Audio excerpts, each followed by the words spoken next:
Vamos lá então, vamos para mais uma aqui antes do nosso intervalo. O presidente do Supremo Tribunal Federal, o ministro Luiz Roberto Barroso, disse ontem, quarta-feira, que é um mito de que havia pessoas inocentes durante os protestos de 8 de janeiro de 2023. A declaração ocorreu durante o julgamento para definir os limites de acordos de não persecução penal que permite que acusados de crimes sem violência ou grave ameaça possam confessar seus crimes em troca de medidas alternativas à prisão. Vamos acompanhar.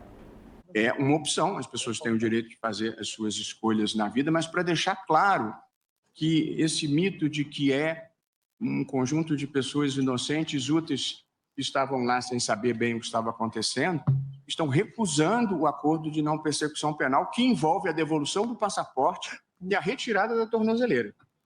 Portanto, parece claramente uma manifestação ideológica de permanecer preso ou ser condenado em lugar de aceitar uma proposta de acordo que me parece bastante moderada. Confirmo exatamente isso, a informação é precisa. Para minha surpresa e surpresa de toda a equipe, mais da metade não respondeu à proposta de acordo.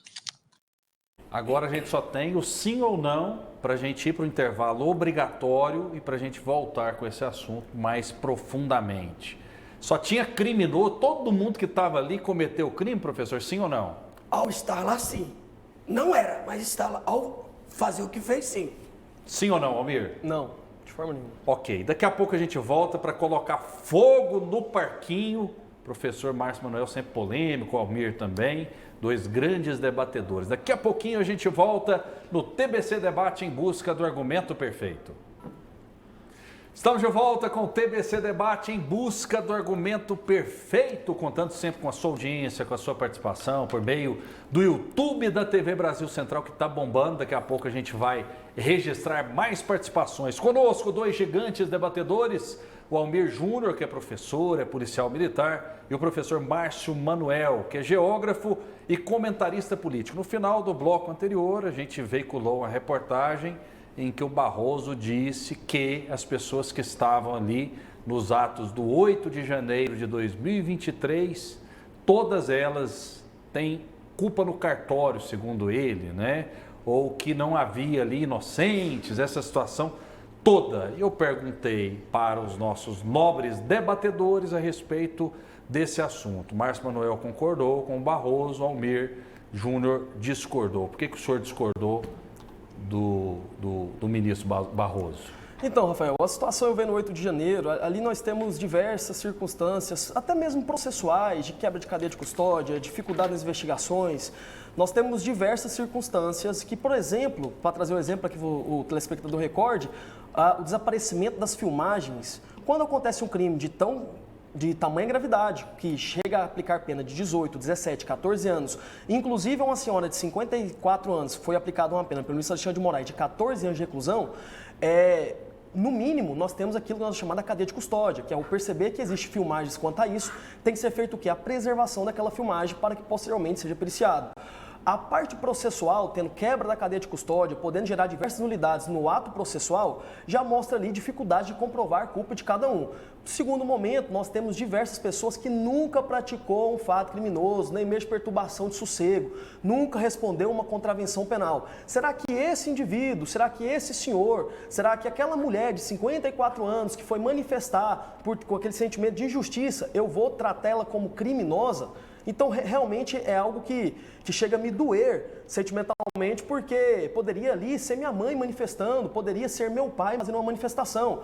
A parte que trata sobre a quebradeira, sobre a danificação dos objetos públicos, o tombamento do patrimônio público, realmente cada um aplique a pena ao caso concreto e traga uma pena proporcional, é dar a cada um aquilo que ele merece. Mas a partir do momento em que vem Luiz Barroso falar que as penas foram justas e em decorrência disso, venha falar que todo mundo que estava ali no meio venha ser criminoso, realmente é muito complicado, porque por diversos momentos vimos magistrados, vimos juízes aplicar ali, senhores, diversos benefícios processuais em decorrência de um crime que o indivíduo cometeu. Crime sem violência, crime sem grave ameaça. O indivíduo tem diversos benefícios processuais, como acordo de não persecução, transação penal, composição civil dos danos, suspensão constitucional do processo, e ele não é tratado como criminoso. A partir do momento que esse indivíduo que nunca praticou um delito e às vezes foi lá, escreveu num espelho, escreveu num vidro, ou acompanhou as pessoas no ato da quebradeira, eles vão tratar como criminoso e associadores para a prática de crimes, realmente mostra muita desproporção entre o ato praticado e as penas impostas a cada um desses réus. Professor Márcio Manuel discorda. A não ser, discordo veementemente, a não ser que essas maravilhas que o meu colega debatedor falou, não está inserida em alguém que passou um mês na porta de quartel com faixa, pedindo fim do STF e pedindo intervenção militar com o Bolsonaro no poder.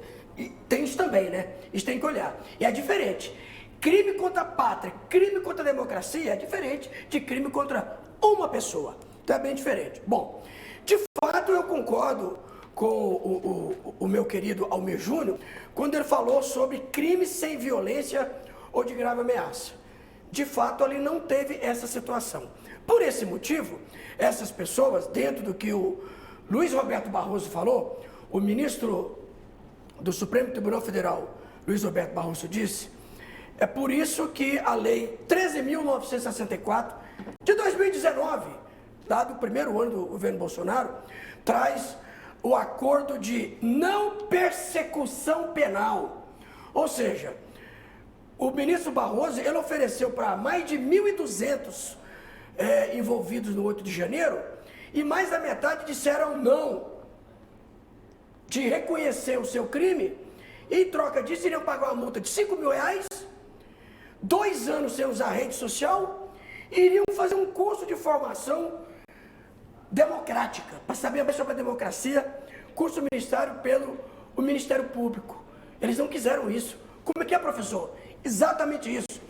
Metade de 1.220 que estavam lá, que estão lá presos, não quiseram ir para casa. E o outro, Rafael, iria tirar sem tornozeleira eletrônica, iria devolver o passaporte. Eles não quiseram, sobre os 3 aspectos, pagar 5 mil, 2 anos sem rede social e fazer um curso de democracia no Ministério Público. Professor, participações aqui no nosso YouTube.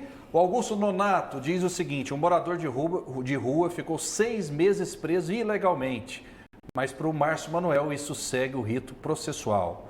A Rosana Araújo Souza, injustiças, fora tiranos. A Lucimar Souza de Melo, um abraço para a senhora. Ela diz o seguinte: a opressão tem o poder de enlouquecer até o sábio, e um suborno pode apodrecer o coração. Tem muita gente que tão maduro em suas perversões apodreceu até os ossos. A Natália Santiago concordando com o Almir, o Reinaldo participando aqui conosco, a Lauriene Carneiro diz o seguinte: está certo, Almir, muita injustiça aconteceu ali. A Niclívia, eu acho que é isso mesmo, Rodrigues, ela diz o seguinte: ah não, professor Márcio Manuel, o senhor está passando pano. O Rubens Silva, Rafael Vasconcelos, será que esses ministros do STF estão tão em evidência por causa das falas do filho do Bolsonaro sobre fechar o STF e isso eles não gostaram e hoje querem mostrar poder? Vamos lá, muitas participações, daqui a pouco a gente registra mais.